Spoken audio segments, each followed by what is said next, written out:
Welcome to this resume writing training specifically for cannabis industry job seekers. In this training, we will be covering cannabis-specific resume writing information.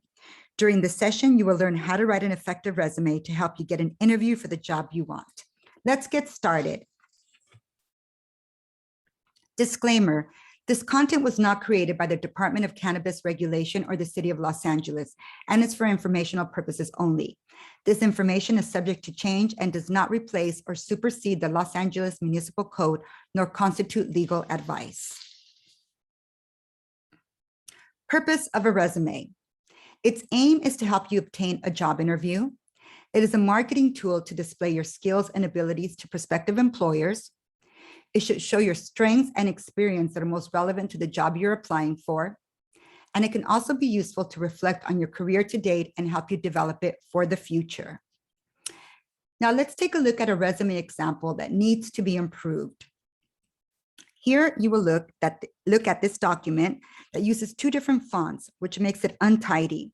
It is better to use one font only when writing a resume. The fonts used are too fancy and hard to read.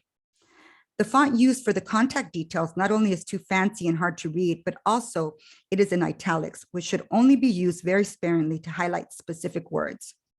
The border is a problem. It is better to avoid bright colors and graphics in an attempt to stand out. Less is more when it comes to resumes. The contact details include the date of birth. Anti-discrimination laws stop employers from asking for personal information such as age, gender, or marital status during an employee's recruitment process. Adding a photo on your resume is counterproductive because of anti-discrimination laws, so avoid adding a picture. There are typos, which a spell checker has missed. Typos are one of the most common reasons why employers screen resumes out. The career summary and the job experiences are underwhelming and generic. They simply describe duties without highlighting any achievements that might show the person's abilities and make her stand out from the crowd. In the work experience section, it would have been better to use bullet points rather than listing the duties in a single paragraph. Bullet points make a list easier to read and highlight the information. Let's take a look at part 2 of this resume. Under IT skills, there should be more information on the level of proficiency in using each piece of software with examples of when and how each program was used. In the additional information section after IT skills, the word knowledge does not start with a capital, whereas on the next line, the first item does start with the capital. So the capitalization is inconsistent. The interests seem to be generic and with no purpose. The interest section is useful to get to know a person better, but it is also an opportunity to showcase skills and personality traits that can make you a good fit for the job. Let's take a look at the 5 resume sections. First is heading. This includes your name and contact details. This naturally is the first section of any resume and is necessary to have it. Otherwise, the employer will not know who you are and how to contact you. Next is a profile summary. This part is not mandatory, but it can be particularly useful. We will look at it in detail soon. For now, suffice to say that if you add this section, it goes after the heading. Work history. This is compulsory and it is the whole point of a resume. It goes after the heading and the summary if you add a summary. It can either go before or after the education section, depending on your situation. Next is education. This is present normally in most resumes. And finally, additional information. This covers other types of sections such as languages, hobbies, technical skills, etc. Which of these sections to add depends on the type of job you apply for and on what you think is relevant for a specific job. Let's go to the heading now. In the heading, you will need to write your name and contact details. Your name should be at the top in bold and in slightly bigger font size than the rest of the text. Make sure it is visible so the reader does not struggle to find out who the resume belongs to. Next is your email address. An email address is always included. Make sure it sounds professional and it reflects your real name. For example, an address such as mgonzalez@gmail.com is better than something like happybaby@gmail.com. Next is your postal address. Make sure to put your address. Next is your phone number. Here you add your phone number, most likely your cell number. And finally, it's your website and or LinkedIn URL. If you have a website that represents you professionally and that is relevant, such as an online portfolio, it is good to include it here. You may also want to add a link to your LinkedIn profile. On the right, you will see 3 different formats of a heading. Either one of these or all of these work. Professional summary. This section contains a short statement about yourself that makes clear why you're the most qualified candidate for the position. 3 or 5 of its lines should be dedicated to illuminating those specific qualifications in a clear, brief way. Even if this is your first time writing a resume for a job in the cannabis industry, use this space to communicate why your specific background has equipped you so well to tackle these responsibilities.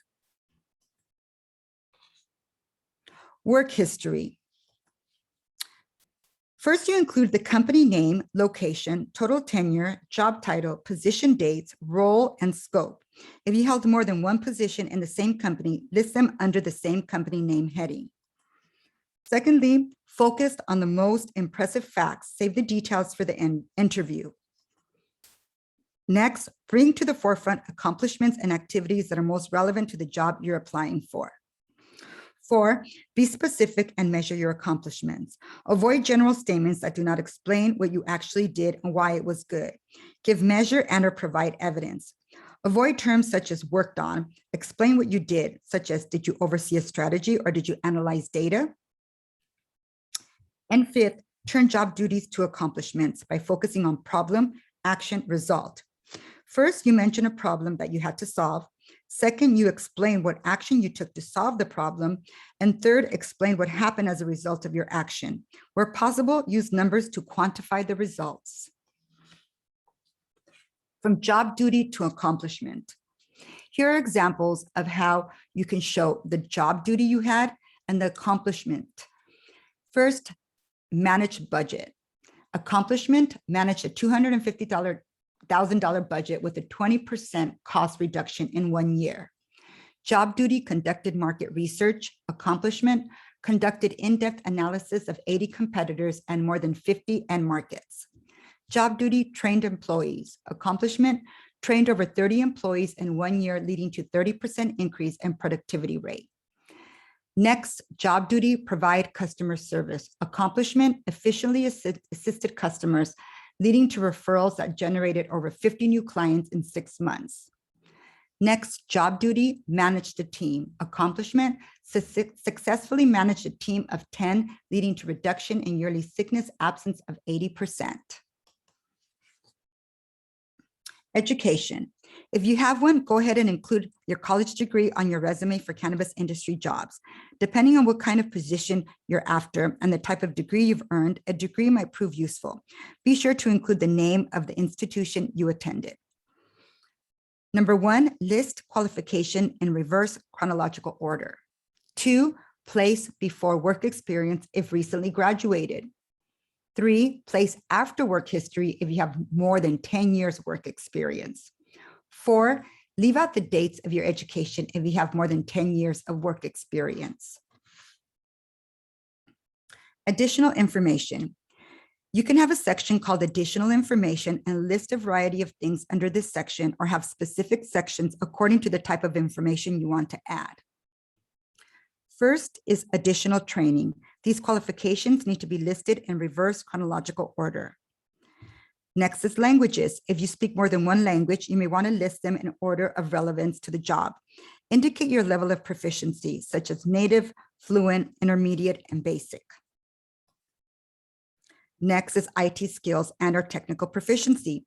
List any program, software, or lab techniques you are familiar with and how well you can use them. Next is affiliations and memberships. List memberships and affiliations that are relevant to the job you're applying for. Next is hobbies and interests. This section can be useful for an employer to get to know better what kind of person you are and to show that you have interests outside of work. However, rather than listing hobbies for the sake of it, I would advise using hobbies that are relevant to your target job. Or you can use examples that show that you have mastered achievements in your leisure time. This can show transferable skills such as being focused and determined, being organized, having leadership, and being a good communicator. Here's an example, part one of the example of an effective cannabis resume. It is also an example of one of the best templates that there is out there for resumes, which is reverse chronological order. The placement of the information on your work experience is in reverse chronological order.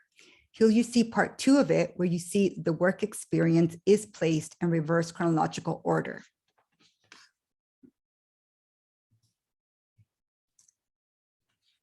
Transferable skills for cannabis industry resume. Since many of you have likely never worked in the cannabis industry before, you're not alone, but savvy job seekers in the cannabis industry learn how to write a resume that focuses on transferable skills. Transferable skills are those you've acquired through other jobs, internships, volunteer work, or other experience that are useful in the job at hand. The majority of the skills listed in this slide could apply to nearly any position, regardless of industry. Were you captain of a basketball team in high school? That would have required leadership abilities, which could apply to many prospective roles. Did you greet customers at your family's restaurant? The customer service skills gained from that type of work come in handy across industry. If you can have more directly relevant work experience, that's great too, but don't be afraid to mine your past for these types of skills if needed for your resume. Some of the most common transferable skills for the cannabis industry are customer service, strong communication skills, leadership, friendly disposition, punctuality, attention to detail, sales experience, experience leading or working with the team, multitasking, time management, and conflict resolution. Here is a list of resume action words to use. Take a snapshot of this for future use.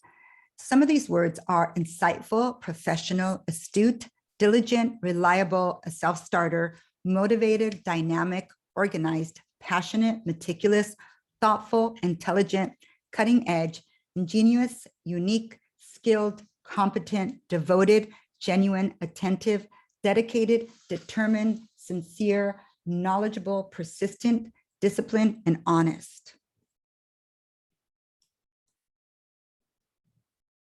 I hope this information helps you prepare an incredible cannabis industry resume so you can get the job that you want.